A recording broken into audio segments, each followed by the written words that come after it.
Thank you, colleagues, for your patience. The seventh session of the Moscow format has come to an end.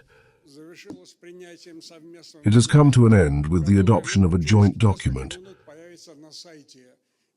It will appear on the DeepMeet website in a few minutes.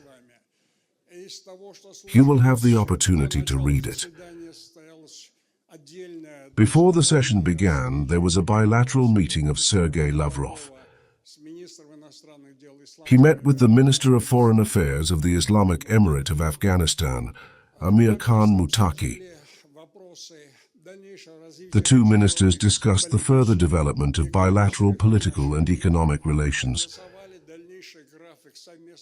They agreed on further joint actions to deepen regional cooperation with Afghanistan. In the same vein, the session of the Moscow format demonstrated the attitude of all regional states. All countries expressed readiness to continue actively developing relations with the Afghan government. They emphasized cooperation in all areas where there is mutual interest. It was very pleasant to hear that all our partners in the Moscow format were unanimous in their opinion. They agreed that we should work to help the suffering Afghan people. We must help them overcome the consequences of the 20-year foreign occupation and bring Afghanistan to the forefront of more prosperous development and economic support. I will limit myself to this. If you have any specific questions, I will try to answer them. Please. What was the main goal of Russia's repeated launch of the Moscow format? And what did it achieve? The main goal was to create a consolidated platform for regional states,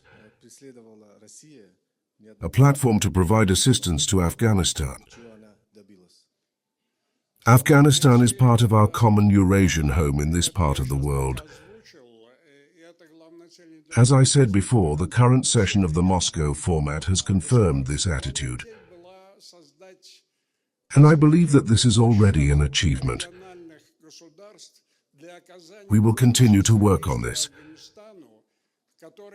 We have other regional formats as well. They will contribute to the development of Afghanistan's relations with countries of this region and beyond. Minister of Foreign Affairs of Russia Sergey Lavrov said today that Russia excludes the presence of military third countries on the territory of Afghanistan. Does this mean that Moscow does not consider the deployment of military bases or its personnel in the future? Absolutely.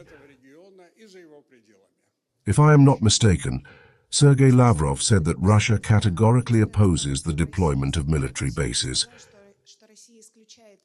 both on the territory of Afghanistan and on the territory of neighboring states. Russia itself does not have such plans and intentions. Hello? Yekaterina Poznikova, RBC. I would like to ask you to comment on the United States plans. There are reports that the United States may renew its military bases on the territory of Afghanistan. Yesterday, it became known that Kabul is discussing with the United States the possibility of resuming its embassy in Afghanistan. How does the Russian side evaluate this intention? Thank you. I think it would be appropriate to ask these questions to Mr. Omar Khan, who can answer more precisely. Since you asked me, I would like to say this. During the bilateral talks with Sergey Lavrov, the Afghani minister firmly stated that the government of Afghanistan will not allow the deployment of any foreign bases on its territory, including the Bagram Air Base. I have not seen this information myself, but this is a good and positive development.